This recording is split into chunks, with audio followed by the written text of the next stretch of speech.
je réalise aujourd'hui cette petite vidéo donc à l'initiative de la DDEC du Finistère qui m'a demandé de participer au forum des initiatives et des innovations pédagogiques.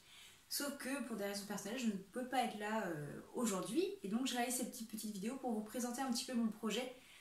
Et je me suis dit que tant qu'à faire de présenter mon projet de vidéo que je réalise sur YouTube, autant faire une vidéo sur le même concept pour vous expliquer un petit peu ce que je fais.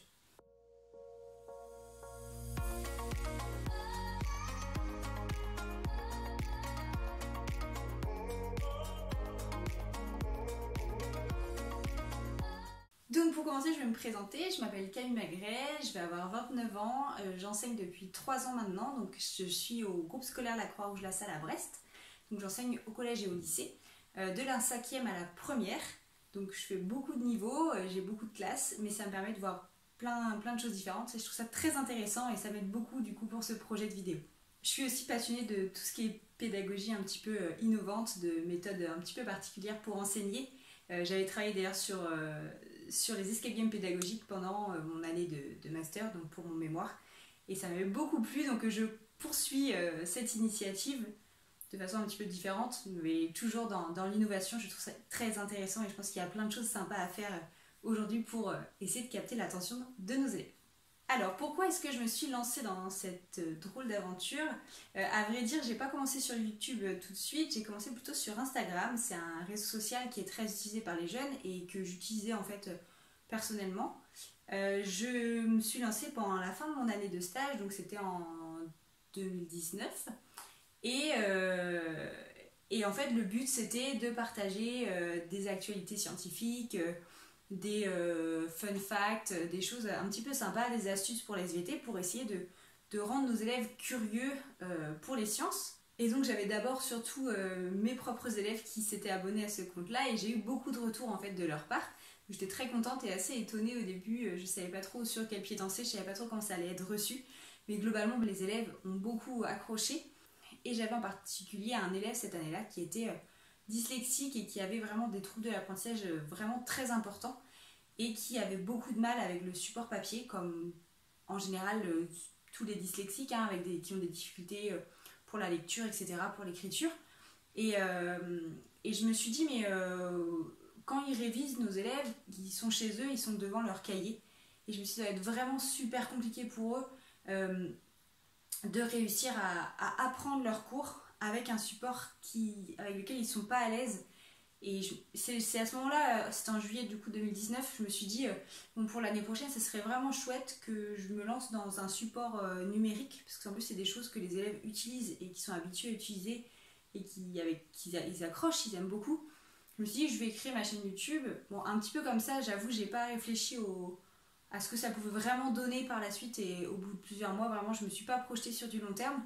Mais j'ai pensé d'abord à mes élèves que j'allais avoir pour cette nouvelle rentrée scolaire en tant que prof titulaire du coup. Et je me suis dit que ça pouvait être un support supplémentaire parce qu'on a quand même beaucoup d'élèves qui ont des difficultés de ce type, des troubles de l'apprentissage de ce type. Et même sans parler des élèves dyslexiques, on a quand même beaucoup d'élèves qui ont besoin d'un support différent, qui ont besoin qu'on leur explique une fois, deux fois, trois fois, qui ont besoin qu'on leur explique de façon différente de leur prof, enfin, des choses comme ça. Et en fait, en proposant un support vidéo, je me suis dit que ça leur permettait de pouvoir remettre sur pause, d'aller un peu plus vite ou d'aller un peu moins vite, revenir en arrière, regarder plusieurs fois la vidéo. Ça permet aussi, c'est vrai que nous on a beaucoup d'élèves en face de nous, entre 30 et 35 selon les classes, et on ne peut pas aller voir chaque élève. Je pense que vous serez tous d'accord avec moi, on ne peut pas être partout en fait, on aimerait beaucoup, mais on n'a pas trop le temps d'être partout, de pouvoir expliquer à chaque élève chaque notion, etc. Et en fait, l'objectif de mes vidéos, c'était de donner ce support supplémentaire à l'élève pour avoir un peu plus de temps, d'avoir une notion qui est expliquée plusieurs fois ou en tout cas différemment pour l'aider en fait à mieux comprendre. Donc les objectifs, c'était vraiment ça, c'était d'offrir un support supplémentaire, un bonus. Le but, c'est pas du tout de remplacer les profs de SVT, hein, très clairement. Enfin, je suis prof de SVT, je veux pas du tout qu'on me remplace sous format numérique comme ça. Et ça remplace pas un cours, hein, un élève qui n'a pas du tout compris et qui a des difficultés en termes de méthode, etc. Mes vidéos ne leur permettent pas d'avoir 20 sur 20 toute l'année, c'est ça, c'est certain.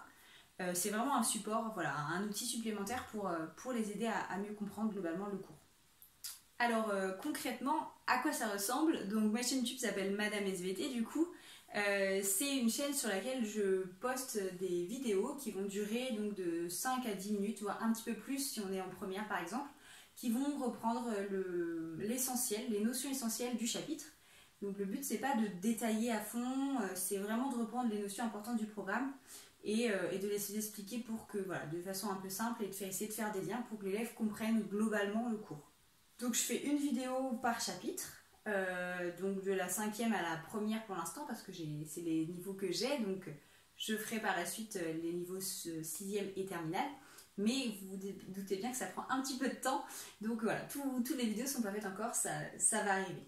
Donc ces vidéos elles sont disponibles sur YouTube, elles sont totalement gratuites, donc tout élève qui a un téléphone ou un ordinateur ou une tablette qui a un accès à internet peut avoir accès à ces vidéos. C'était aussi d'ailleurs un des objectifs, c'était de rendre accessible au plus grand nombre voilà, ce support supplémentaire, et c'était hors de question de faire payer les élèves ou quoi que ce soit pour qu'ils puissent avoir cette aide là. C'est vraiment gratuit et c'est vraiment pour les élèves, pour les aider au maximum. Donc les vidéos sont rangées par niveau, donc on peut faire des playlists en fait sur YouTube, donc je peux faire des playlists, donc j'ai une playlist pour la 5e, une playlist pour la 4e, une playlist pour la 3e, donc en expliquant bien, voilà, que le cycle 4 c'est spiralaire, etc. Donc je leur ai bien expliqué que c'est pas parce que eux ils ont vu la météo et le climat en 5e qu'ils peuvent pas regarder la vidéo que moi j'ai fait en 4e sur la météo et le climat. Donc voilà, donc je leur ai expliqué ça, mais globalement je sais que sur l'établissement ça peut varier un petit peu, mais ça reste globalement la même chose. Donc voilà, donc moi je fais des playlists selon les chapitres que je fais à tel ou tel niveau. Donc pour l'instant j'ai une playlist donc, de 5e, 4e, 3e, seconde, premier enseignement scientifique et première spécialité SVT. Et j'ai fait quelques vidéos aussi de méthodologie sur comment analyser un graphique, construire un graphique, des choses comme ça. Donc il y en a d'autres qui vont arriver. Pour l'instant j'ai juste fait ces deux-là. Et j'ai fait aussi une playlist sur que j'appelle le coin des curieux. Donc ça me permet de faire des vidéos en dehors du programme de SVT. Comme par exemple il y a une vidéo que j'ai créée sur mon parcours scolaire et professionnel pour essayer de montrer à mes élèves. Donc j'ai eu un parcours un petit peu particulier. J'étais pas forcément une très bonne élève, j'ai redoublé mon année de première, mes études supérieures ont été un petit peu compliquées pour moi.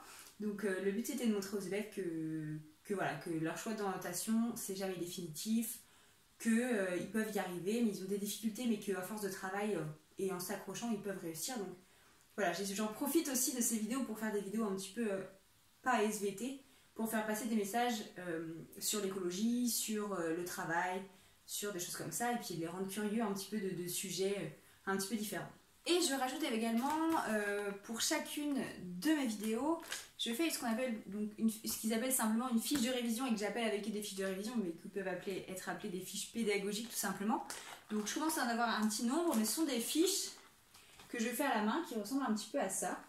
Et bon, ça me prend un petit peu de temps, mais ça me permet de reprendre l'essentiel du chapitre.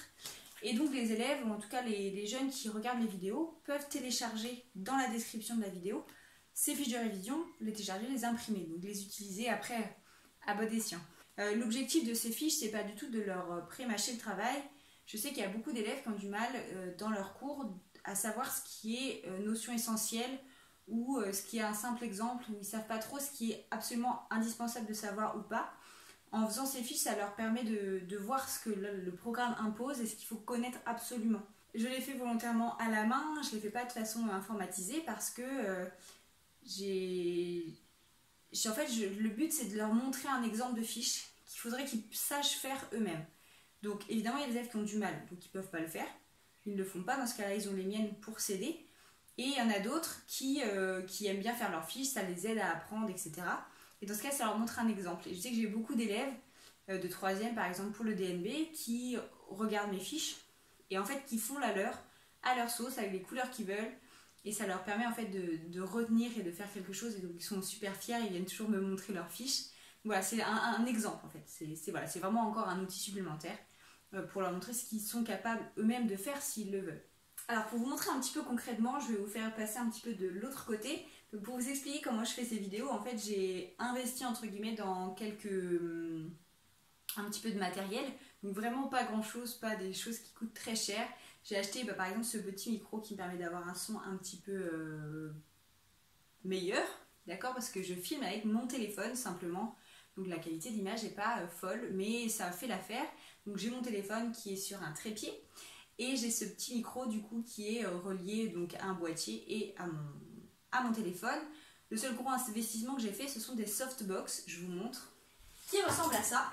Donc ça prend un petit peu de place dans la salle, mais en fait ça permet d'avoir une qualité de lumière plus sympathique en fait pour voilà, pouvoir filmer, même si par exemple l'hiver je veux faire une vidéo le soir, des fois la lumière du soleil plus la lumière de dehors et la lumière de la pièce font vraiment pas l'affaire, donc voilà, c'était mon petit investissement, j'ai acheté des softbox comme ça qui permettent d'avoir une lumière beaucoup plus correcte comme vous voyez là.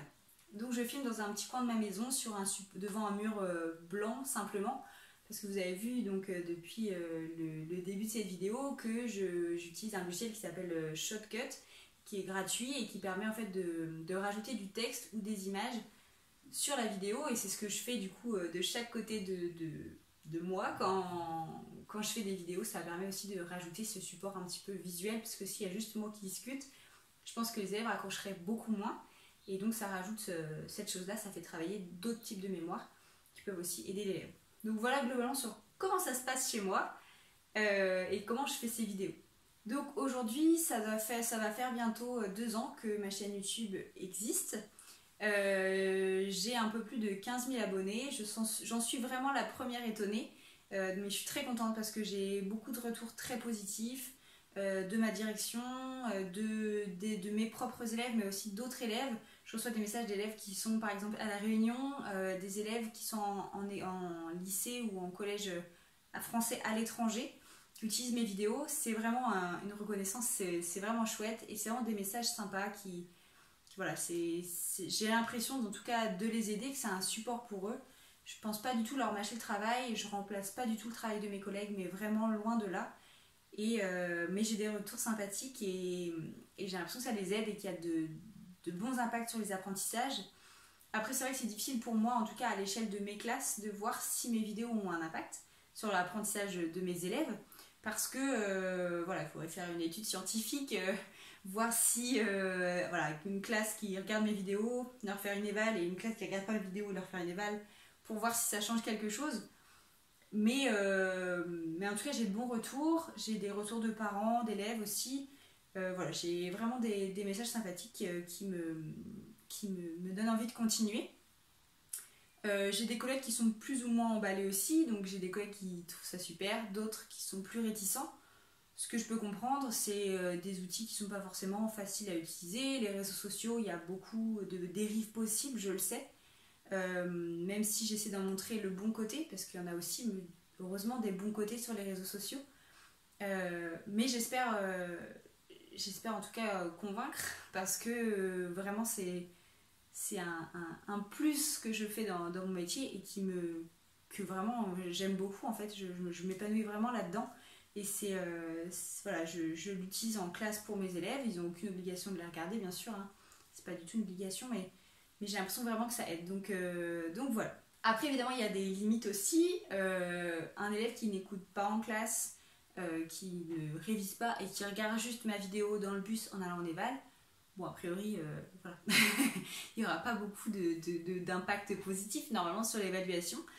Il y a des limites évidemment, ça ne plaît pas à tout le monde évidemment, il y a toujours des petits dislikes comme ils disent les jeunes sur mes vidéos. Voilà, ce sont les limites, ça ne plaît pas à tous mes collègues, ça ne plaît pas à tous les élèves, et évidemment j'ai quelques retours pas toujours sympas, mais voilà, ça fait partie aussi du jeu, et s'exposer sur les réseaux sociaux malheureusement, voilà, faut être conscient qu'on peut avoir des retours pas forcément très sympathiques, mais ça reste très... Voilà, faut voir le bon côté des choses. Un gros pourcentage de positif quand même. Donc voilà pour la présentation de mon projet. Je pense que j'ai globalement fait le tour. N'hésitez pas à aller voir en fait concrètement à quoi ça ressemble. Donc c'est Madame SVT, hein, avec ce petit logo de la petite grenouille bien connue des profs de SVT d'ailleurs, que vous pouvez retrouver sur YouTube assez facilement. Si vous avez des questions, bien sûr, vous pouvez soit essayer de me contacter via YouTube ou Instagram si vous utilisez. Vous pouvez bien sûr transmettre vos questions à Marilyn qui se chargera de me les transmettre, il n'y a aucun problème. Je suis ouverte à toute discussion, à toute critique constructive. Au contraire, je suis preneuse. J'ai bien conscience que tout ce que je fais n'est pas du tout parfait et qu'il y a encore beaucoup à s'améliorer. Donc voilà, je suis preneuse. Surtout, n'hésitez pas à me les transmettre. Donc je remercie encore justement Marine pour son invitation à ce forum. J'espère que j'aurai réussi à vous éclairer un petit peu sur les utilisations possibles des réseaux sociaux donc pour enseigner à distance. Cette période de Covid a été, en tout cas, enfin j'espère, je parle au passé mais j'espère que j'ai raison, a été l'occasion d'innover et de créer de nouvelles choses. Et bon, si on voit le côté positif, on peut se dire que ce côté-là était plutôt sympa. Donc voilà, surtout n'hésitez pas si vous avez des questions. Merci beaucoup d'avoir été là jusqu'au bout. Puis je vous dis à plus tard peut-être. Au revoir.